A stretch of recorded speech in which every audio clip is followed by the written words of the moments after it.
Hello, Joy Olson, Blockbuster Fundraising. Wow, can you believe it's July, the week of July 4th? Summer is definitely here. I think I kind of look like I'm all ready for that July 4th vacation, right?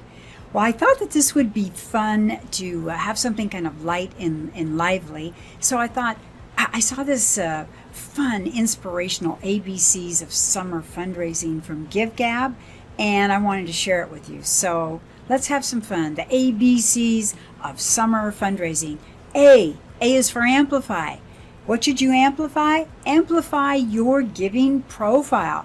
Now, your profile can showcase your cause, regardless of whether or not you have a live campaign. So your giving profile acts as your primary landing page to share your story with. You've got compelling copy, great images, and not to mention, this is also where any live fundraising campaigns, events, or volunteer opportunities will appear. It's right there on that page for easy access from your supporters. So take a look at this amplified giving profile on GiveGab from the food bank of the Southern Tier. Maybe it gives you a little inspiration how to amplify your giving page. Okay, B is for beautify. Beautify your fundraising summer campaign. And summer campaigns are commonly known for the beautiful aspects of the great outdoors, such as flowers, sunshine, and pleasant weather. So make sure to infuse this theme of beauty into your online campaigns by using nature photos and incorporating lighter colors associated with warmth, like yellows, green, and light blue. And a superb example of beautified campaign comes from the Fingers Lake Land Trust, and it's called Saving Land and Water Forever in Changing Times. Put that up so you can take a look at that beauteousness. C is to connect to a live event. Hey, coordinate your online fundraising campaign with a live event to advance your promotional efforts, and it'll also expand your outreach and have an organized way to track your fundraising progress both on and offline. Now, with the GiveGab platform, you can manually enter in any donations made offline via cash or check to help you keep track of your progress and reflect actual numbers for your reference. And an example of such a campaign is, we'll show you there, is Friends of Ithaca Youth Bureau called Bowl for Kids. All right. D is design. Design donation tiers. Now, donation tiers or levels are ways to provide your supporters with preset options for how much to give and what specifically to give to. Having a choice in where donations are actually going has been proven to increase donation amounts. A good example of a campaign utilizing donation tiers comes from Global Community Charter School in their campaign called Support Literacy and Technology. E is for embed. Embed a donation widget. Make your very own website work even better for you by inserting a donation form directly onto your site's landing page.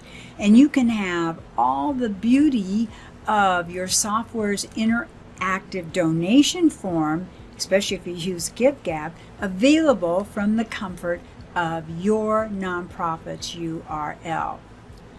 F is for feature. Feature actual beneficiaries. Show the impact of your fundraising efforts by including real photos, videos, and stories about the people, animals, or other beneficiaries you serve.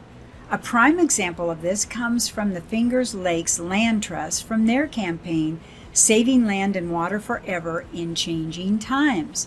So take a look at that. It's a lot of beauty. G is for give appreciation. Expressing gratitude is imperative to build a long-term giving relationship. Is there something that your volunteers can put together as a thank you gift to send out to your supporters? Perhaps it's a summer-themed basket of goodies for your larger donors, or a handwritten summer happiness postcard. The possibilities are endless, and you need to look over, or you will want to look over, free stewardship resources, including a guide on how to make your donors feel like heroes and 100 ways to thank your volunteers, and those are at the GiveGab website. Okay, H is host a Thankathon. What a great time of year for a Thankathon. And Thankathons are a fun way to get your staff, volunteers, and board members together to show appreciation to your amazing supporters. There are different ways that you can approach this, and we're going to go over a few of those in how to host a Thankathon. Are you ready? Okay. A Thankathon, as you know, is an event where you show appreciation and give thanks to those individuals who support your organization. You love them, right? You want to thank them. Number one, who should you be thanking? Well, this should include not only your donors, but you want to thank your volunteers and staff members as well. Anyone who supports the success of your mission should be shown genuine appreciation. All right. When should you host a Thankathon? Really, any time is a good time to host a Thankathon. You don't need a special occasion to show that you care and recognize your supporters, and it could be even a wonderful surprise. However, you could also use an appreciation event like National Volunteer Week to host your Thankathon. Why host a Thankathon for volunteers? It's a great way to show your volunteers that you appreciate them. Hey, volunteers are giving their time to help you out, and they deserve a lot of things. And of course, your volunteers could also become donors if you are properly nurturing them. Well, how do you host a Thankathon? Create a Thankathon event. And GiveGab says, hey, you can create an event with them. You can easily create a volunteer event for your board members where you invite your volunteers to come and enjoy the ice cream social, or whatever you choose to provide. Host a phone-based Thankathon. Gather a group of your board members or staff to call your volunteers and thank them directly. And of course, you would provide them a list of names, phone numbers, and a loose script to follow. So keep in mind that these individuals could potentially become donors, your volunteers, and the fact that they volunteer shows a great deal of care and personal involvement with your organization's mission. So make certain that they know how much they are truly appreciated. Back to the ABCs of summer fundraising. Invite your supporters. It doesn't matter what your headquarters looks like now or how boring you may think it is. People like to be invited places, especially those places that they're already invested in, i.e. like you, a nonprofit where they've donated their valuable resources or money. So make your supporters feel welcome to visit at the very least, and consider hosting a fun event that's all about showing them appreciation. Here's a good one for J. J is for join. Join other nonprofits. Contrary to popular belief, nonprofits that work together or collaborate to some extent are the ones that thrive.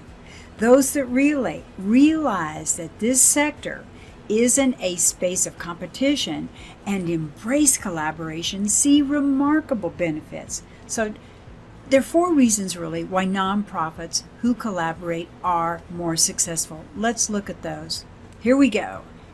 Number 1 reason are increased exposure to tools and resources. Hey, there are so many nonprofit fundraising tools and resources available to us today, but wouldn't it be nice to hear from a fellow nonprofit which ones have or haven't worked for them? Why? Customer reviews are certainly helpful, but not always available and not nearly as valuable as what you can glean from from others' firsthand experience.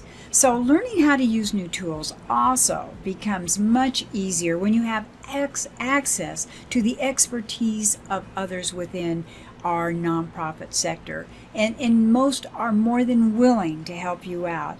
And all too often, nonprofit administrators will avoid taking on new tools or will not succeed at using a new tool after acquiring it because we don't have the time to get to know how to use it. So help from your sector would be really important. And even if your nonprofit peers don't know how to use the new tool that you're interested in, they certainly can help inform your decision and possibly try out the tool along with you. So you can motivate each other during the learning process. Okay, second reason that this is so important to collaborate with other nonprofits is increased credibility and public exposure. So when people see that you are associated with organizations, it helps validate who you are in relationship to others within your community. It can also help solidify your staying power by showing that you have a support system beyond the confines of your organization. And you probably have a plan in place to help expose your organization to more potential donors, but joining forces with other nonprofits can only amplify your efforts. You should be sharing your outreach ideas, what's worked and what hasn't, new plans of action, and any other success stories and strategies. Now, this doesn't mean exchanging your donors' information with other nonprofits. That would be a very counterproductive and potentially, drive donors away. Absolutely. Do not do that. So the point is to understand that sharing your successful strategies and ideas with other nonprofits isn't going to decrease your personal donor base, especially if you're exchanging great ideas, so both parties are of benefit. Third reason, increased passion for your cause. Hey, after being exposed to more successful outreach and fundraising strategies and implementing them, you still need to bring on the passion. Remember, no one will care about your mission if you don't. So there are many ways to show that you care, and they shouldn't be news to you, such as having an active online presence that's informative, up to date, full of energy, urgency, along with showing heartfelt appreciation to your supporters and holding events and campaigns that resonate with both them and your mission. And fourthly, leading by example. Getting involved with other nonprofits shows that you're passionate about your cause to the extent that you'll do whatever it takes to survive and thrive in your community. You're exchanging valuable resources, knowledge, experience with other nonprofits when you collaborate with them, which is the same reciprocity expected from your supporters. They give to you, trusting that you're giving back to the community in a way that they care about. So, in the nonprofit world, giving, receiving, sharing, and teamwork are the primary characteristics that help attract supporters in the first place. So the more that you collaborate with others in the areas that are most beneficial to all involved, the more successful you're going to be. Back to the ABCs, K is for keep. Keep track of progress. Now, that's the beauty of using a software platform like GiveGab. You can launch fundraising campaigns and events. You can quickly set a fundraising goal and keep track of your progress directly from your dashboard. And so keeping track of this will let you know when you should do additional outreach and provide with that shareable information to use for updating your supporters. As you can see with the following campaign from Global Community Charter School, they reached 67% of their fundraising goal with only 2 days left to donate, and this was at the time of this screenshot. Okay, L is for learn. Learn from your supporters. Take advantage of valuable donor feedback by utilizing surveys. And you can create and send these surveys through your donor's preferred messaging channel. And either way you do this, there is a lot you can learn from those outside of your internal network. For instance, whether or not your events are engaging, your stewardship efforts are working, or your campaigns are compelling. Ask away. Get feedback. M is for manage. Manage your contacts. Keep all of your contacts organized in one convenient place. And you can do this by using a software program like GiveGab that have engagement tools that allow you to segment your supporters. Allow you to keep detailed notes, allow you to monitor analytics. You can enjoy these features and learn from them. Go over what you're doing and how you're doing, because it's very, very important.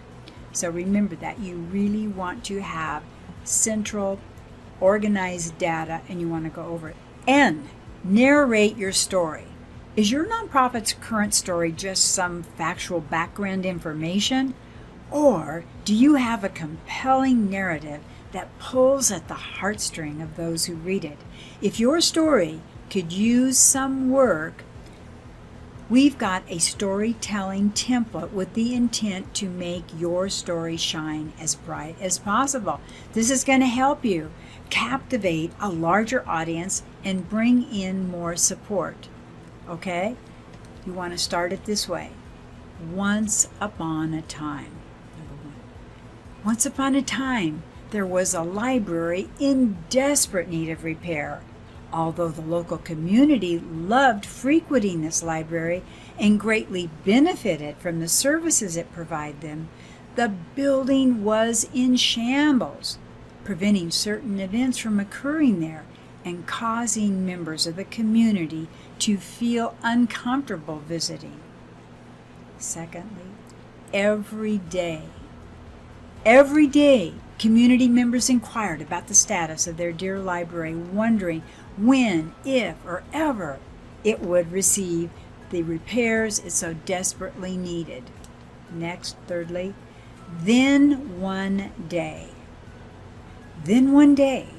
kind-hearted supporters like you showed up and gifted their time and resources to bring new life to their library.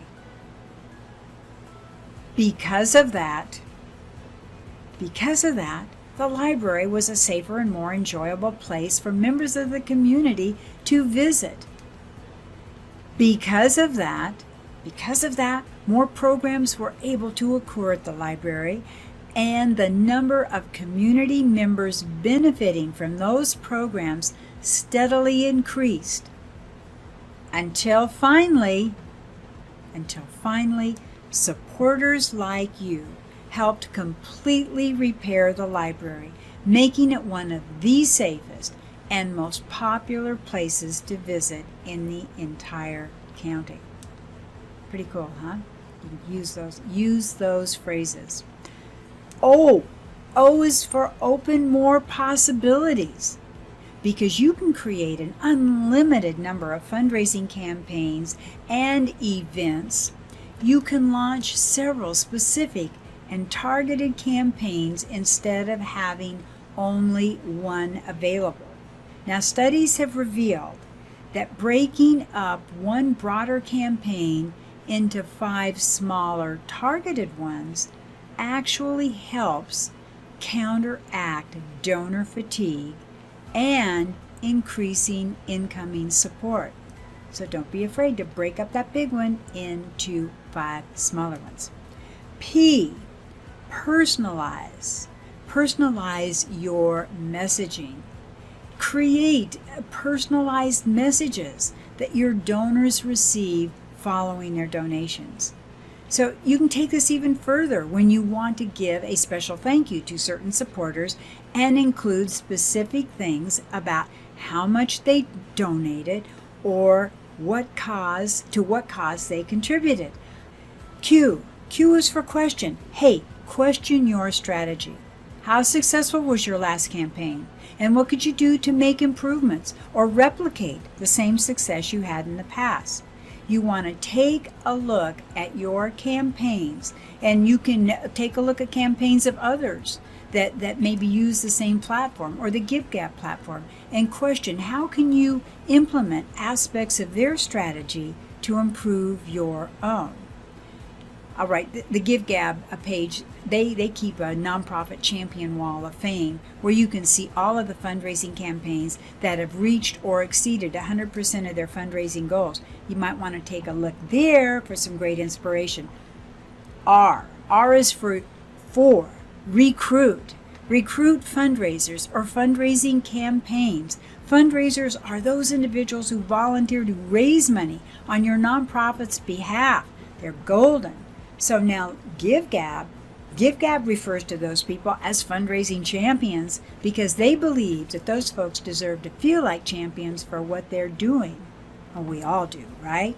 So you really want to concentrate, especially like on your social media for Giving Tuesday and for your peer-to-peer fundraisers. Find those peeps that are going to really help you recruit more fundraising peers.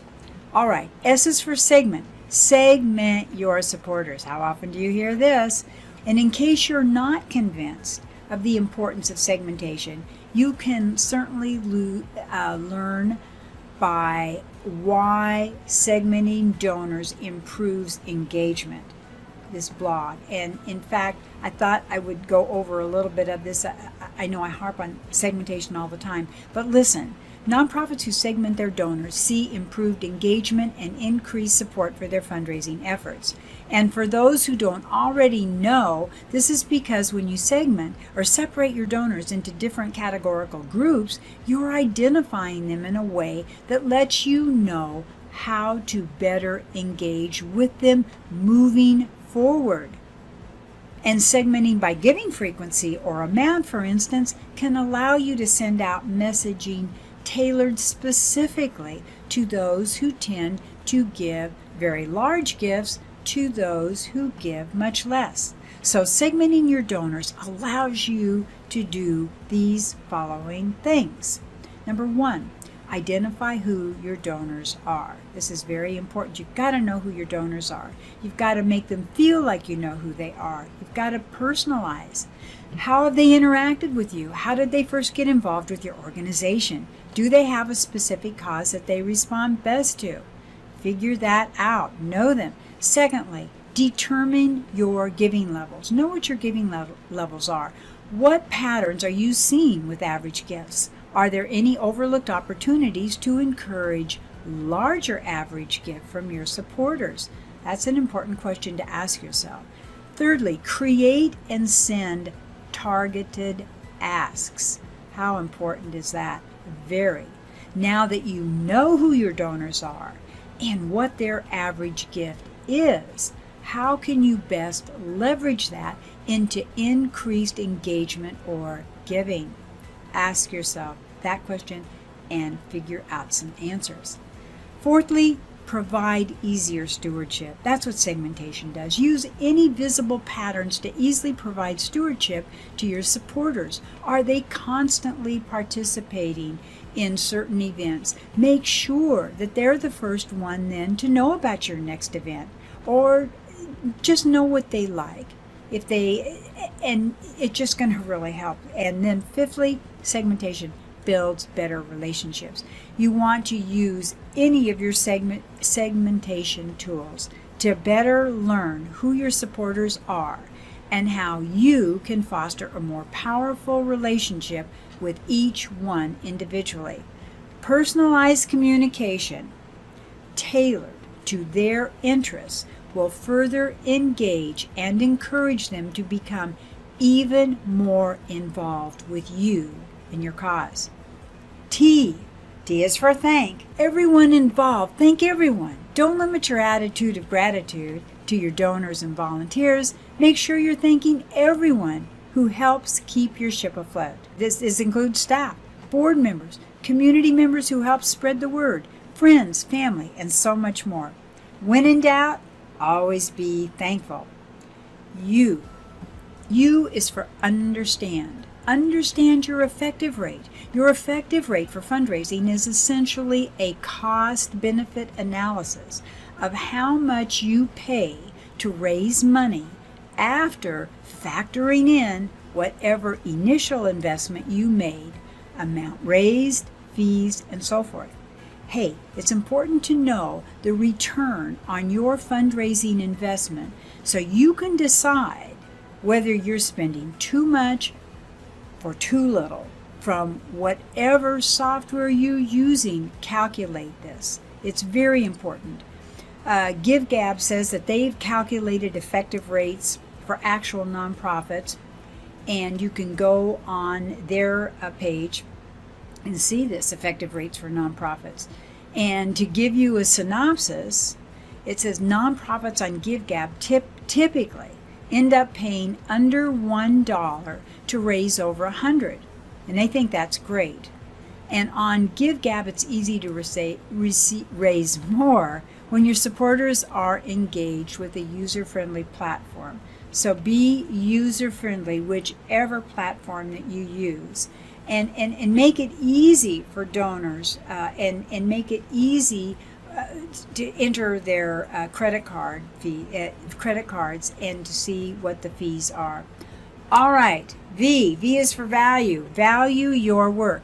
This may seem obvious, but if you don't truly value the work that your nonprofit sets out to do, this will be conveyed to others and deter you from gaining the support that you need to survive.